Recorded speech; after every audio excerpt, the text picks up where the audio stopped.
Praise the Lord. மத்தேயு எழுதின சுவிசேஷம் 27ஆம் அதிகாரம். விடியற்காலமானபோது சகல பிரதான ஆசாரியரும் ஜனத்தின் மூப்பரும் இயேசுவை கொலை செய்யும்படி அவருக்கு விரோதமாக ஆலோசனை பண்ணி அவரை கட்டி கொண்டு போய் தேசாதிபதியாகிய பொந்திய பிலாத்துவினிடத்தில் ஒப்பு கொடுத்தார்கள். அப்பொழுது அவரை காட்டி கொடுத்த யூதாஸ் அவர் மரண ஆக்கினைக்குள்ளாக தீர்க்கப்பட்டதைக் கண்டு மனஸ்தாபப்பட்டு அந்த 30 வெள்ளிக்காசை பிரதான ஆசாரியரிடத்திற்கும் மூப்பரிடத்திற்கும் திரும்ப கொண்டு வந்து, குற்றமில்லாத இரத்தத்தை நான் காட்டி கொடுத்ததினால் பாவம் செய்தேன் என்றான். அதற்கு அவர்கள், எங்களுக்கென்ன, அது உன்பாடு என்றார்கள். அப்பொழுது அவன் அந்த வெள்ளிக்காசை தேவாலயத்திலே எறிந்துவிட்டு புறப்பட்டு போய் நான்று கொண்டு செத்தான். பிரதான ஆசாரியர் அந்த வெள்ளிக்காசை எடுத்து, இது இரத்த கிரயமானதால் காணிக்கை பெட்டியிலே இதை போடலாகாதென்று சொல்லி ஆலோசனை பண்ணின பின்பு அந்நியரை அடக்கம் பண்ணுவதற்கு குயவனுடைய நிலத்தை அதனாலே கொண்டார்கள். இது நிமித்தம் அந்த நிலம் இந்நாள் வரைக்கும் இரத்த நிலம் எண்ணப்படுகிறது. இஸ்ரவேல் புத்திரரால் மதிக்கப்பட்டவருக்கு கிரயமாகிய 30 வெள்ளிக்காசை அவர்கள் எடுத்து, கர்த்தர் எனக்கு கற்பித்தபடி குயவனுடைய நிலத்திற்காக அதை கொடுத்தார்கள் என்று எரேமியா தீர்க்கதரிசியினால் உரைக்கப்பட்டது அப்பொழுது நிறைவேறிற்று.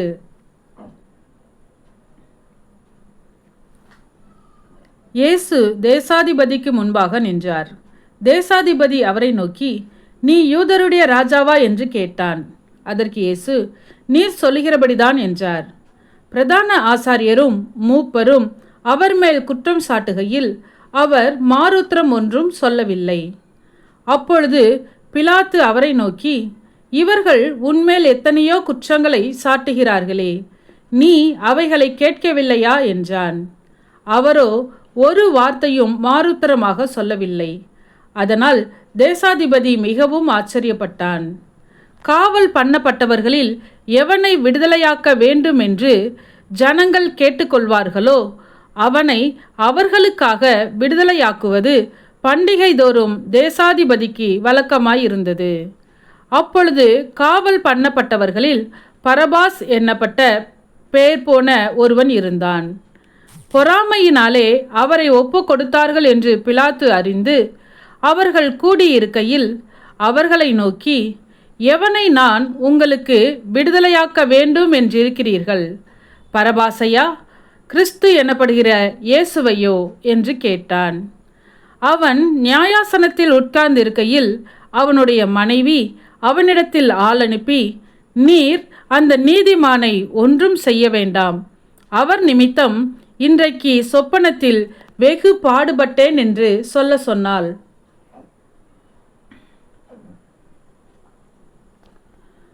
பரபாசை விட்டுவிட கேட்டுக்கொள்ளவும் இயேசுவை கொலை செய்விக்கவும் பிரதான ஆசாரியரும் மூப்பரும் ஜனங்களை ஏவிவிட்டார்கள். தேசாதிபதி ஜனங்களை நோக்கி, இவ்விருவரில் எவனை நான் உங்களுக்கு விடுதலையாக்க வேண்டும் என்று கேட்டான். அதற்கு அவர்கள் பரபாசை என்றார்கள். பிலாத்து அவர்களை நோக்கி, அப்படியானால் கிறிஸ்து என்னப்பட்ட இயேசுவை நான் என்ன செய்ய வேண்டும் என்று கேட்டான். அவனை சிலுவையில் அறைய வேண்டும் என்று எல்லாரும் சொன்னார்கள். தேசாதிபதியோ, ஏன், என்ன பொல்லாப்பு செய்தான் என்றான். அதற்கு அவர்கள் அவனை சிலுவையில் அறைய வேண்டும் என்று அதிகமாய் கூக்குரலிட்டு சொன்னார்கள். கலகம் அதிகமாகிறதே அல்லாமல் தன் பிரயத்தனத்தினாலே பிரயோஜனம் இல்லை என்று பிலாத்து கண்டு தண்ணீரை அள்ளி ஜனங்களுக்கு முன்பாக கைகளை கழுவி, இந்த நீதிமானுடைய இரத்த பலிக்கு நான் குற்றமற்றவன், நீங்களே பார்த்து கொள்ளுங்கள் என்றான். அதற்கு ஜனங்கள் எல்லாரும், இவனுடைய இரத்தப்பலி எங்கள் மேலும் எங்கள் பிள்ளைகள் மேலும் இருப்பதாக என்று சொன்னார்கள். அப்பொழுது அவன் பரபாசை அவர்களுக்கு விடுதலையாக்கி இயேசுவையோ வாரினால் அடிப்பித்து சிலுவையில் அறையும்படிக்கு ஒப்பு கொடுத்தான். அப்பொழுது தேசாதிபதியின் போர்ச்சேவகர் இயேசுவை தேசாதிபதியின் அரண்மனையிலே கொண்டு போய் போர்ச்சேவகரின் கூட்டம் முழுவதையும் அவரிடத்தில் கூடிவர செய்து, அவர் வஸ்திரங்களை கலற்றி சிவப்பான மேலங்கியை அவருக்கு உடுத்தி முள்ளுகளால் ஒரு முடியை பின்னி அவர் சிரசின் மேல் வைத்து அவர் வலது கையில் ஒரு கோலை கொடுத்து அவர் முன்பாக முழங்காற்படியிட்டு, யூதருடைய ராஜாவே வாழ்க என்று அவரை பரியாசம் பண்ணி அவர் மேல் துப்பி அந்த கோலை எடுத்து அவரை சிரசில் அடித்தார்கள். அவரை பரியாசம் பண்ணின பின்பு அவருக்கு உடுத்தின மேலங்கியை கலற்றி அவருடைய வஸ்திரங்களை அவருக்கு உடுத்தி அவரை சிலுவையில் அறையும்படி கொண்டு போனார்கள். போகையில் சிரேனே ஊரானாகிய சீமோன் என்னப்பட்ட ஒரு மனுஷனை அவர்கள் கண்டு அவருடைய சிலுவையை சுமக்கும்படி அவனை பலவந்தம் பண்ணினார்கள். கபாலஸ்தலம் என்று அர்த்தங்கொள்ளும் கொல்கதா என்னும் இடத்திற்கு அவர்கள் வந்தபோது கசப்பு கலந்த காடியை அவருக்கு குடிக்க கொடுத்தார்கள். அவர் அதை ருசி பார்த்து குடிக்க மனதில்லாதிருந்தார். அவரை சிலுவையில் அறைந்த பின்பு அவர்கள் சீட்டு போட்டு அவருடைய வஸ்திரங்களை பங்கிட்டு கொண்டார்கள். என் வஸ்திரங்களை தங்களுக்குள்ளே பங்கிட்டு என் உடையின் பேரில் சீட்டு போட்டார்கள் என்று தீர்க்கதரிசியால் உரைக்கப்பட்டது நிறைவேறும்படி இப்படி நடந்தது. அவர்கள் அங்கே உட்கார்ந்து அவரை காவல் காத்து கொண்டிருந்தார்கள். அன்றியும் அவர் அடைந்த ஆக்கினையின் முகாந்தரத்தை காண்பிக்கும் பொருட்டு இவன் யூதருடைய ராஜாவாகிய இயேசு என்று எழுதி அவர் சிரசுக்கு மேலாக வைத்தார்கள்.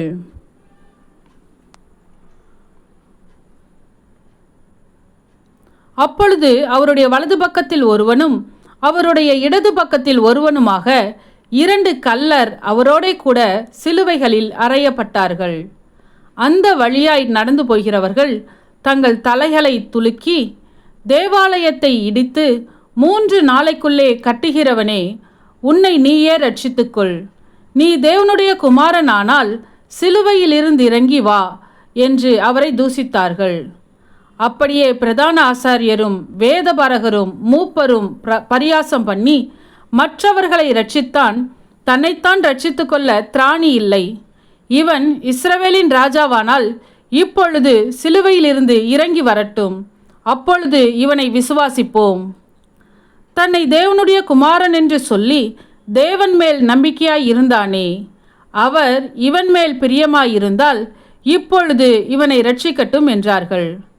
அவரோட கூட சிலுவைகளில் அறையப்பட்ட கள்ளரும் அந்தபடியே அவரை நிந்தித்தார்கள். 6 மணி நேரம் முதல் 9 மணி நேரம் வரைக்கும் பூமி எங்கும் அந்தகாரம் உண்டாயிற்று.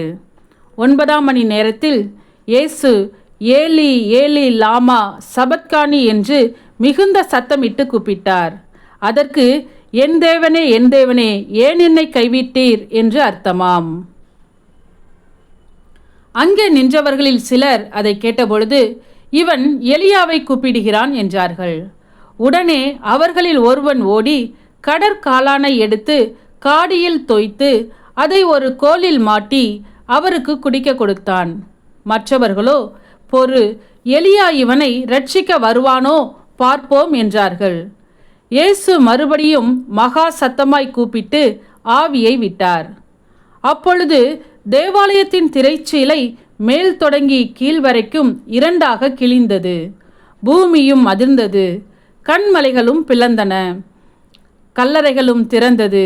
நித்திரை அடைந்திருந்த அநேக பரிசுத்தவான்களுடைய சரீரங்களும் எழுந்திருந்தது. அவர் உயிர் தெழுந்த பின்பு இவர்கள் கல்லறைகளை விட்டு புறப்பட்டு பரிசுத்த நகரத்தில் பிரவேசித்து அநேகருக்கு காணப்பட்டார்கள். 100க்கு அதிபதியும் அவனோட கூட இயேசுவை காவல் காத்திருந்தவர்களும் பூமி அதிர்ச்சியையும் சம்பவித்த காரியங்களையும் கண்டு மிகவும் பயந்து, மெய்யாகவே இவர் தேவனுடைய குமாரன் என்றார்கள். மேலும் இயேசுவுக்கு ஊழியம் செய்யும்படி கலிலேயாவிலிருந்து அவரோடே வந்திருந்த அநேக ஸ்திரீகள் அங்கே தூரத்திலே நின்று பார்த்து கொண்டிருந்தார்கள். அவர்களுக்குள்ளே மகதலேனா மரியாளும், யாக்கோபுக்கும் யோசேக்கும் தாயாகிய மரியாளும், செபதேயுவின் குமாரருடைய தாயும் இருந்தார்கள். சாயங்காலமானபோது இயேசுவுக்கு சிஷ்யனும் ஐஸ்வர்யவானுமாயிருந்த யோசேப்பு என்னும் பெயர் கொண்ட அரிமத்தியா ஊரனாகிய ஒரு மனுஷன் வந்து பிலாத்துவினிடத்தில் போய் இயேசுவின் சரீரத்தை கேட்டான். அப்பொழுது சரீரத்தை கொடுக்கும்படி பிலாத்து கட்டளையிட்டான். யோசேப்பு அந்த சரீரத்தை எடுத்து துய்யதான மெல்லிய துப்பட்டியிலே சுற்றி தான் கண்மலையில் வெட்டியிருந்த தன்னுடைய புதிய கல்லறையிலே அதை வைத்து கல்லறையின் வாசலில் ஒரு பெரிய கல்லை புரட்டி வைத்து போனான். அங்கே மகதலேனா மரியாளும் மற்ற மரியாளும் கல்லறைக்கு எதிராக உட்கார்ந்திருந்தார்கள்.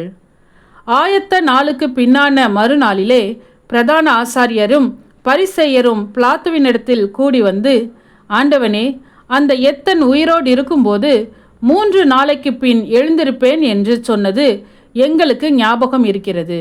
ஆகையால் அவனுடைய சீஷர்கள் ராத்திரியிலே வந்து அவனை களவாய் கொண்டு போய் மரித்தோரிலிருந்து எழுந்தான் என்று ஜனங்களுக்கு சொல்லாதபடிக்கும், முந்தின எத்தை பார்க்கிலும் பிந்தின எத்து கொடிதாகாதபடிக்கும் நீர் 3 நாள் வரைக்கும் கல்லறையை பத்திரப்படுத்தும்படி கட்டளையிட வேண்டும் என்றார்கள். அதற்கு பிலாத்து, உங்களுக்கு காவல் சேவகர் உண்டே, போய் உங்களால் கூடிய மட்டும் பத்திரப்படுத்திக் கொள்ளுங்கள் என்றான். அவர்கள் போய் கல்லுக்கு முத்திரை போட்டு காவல் வைத்து கல்லறையை பத்திரப்படுத்தினார்கள். ஆமேன். சத்தியத்தையும் அறிவீர்கள், சத்தியம் உங்களை விடுதலையாக்கும். இந்த வசனத்தின்படி அநேகர் சத்தியத்தை அறிந்து விடுதலையாக்கப்பட இந்த சேனலை சப்ஸ்கிரைப் செய்து அநேகருக்கு ஷேர் பண்ணுங்கள். கர்த்தருடைய கண்கள் நீதிமான்கள் மேல் நோக்கமாயிருக்கிறது.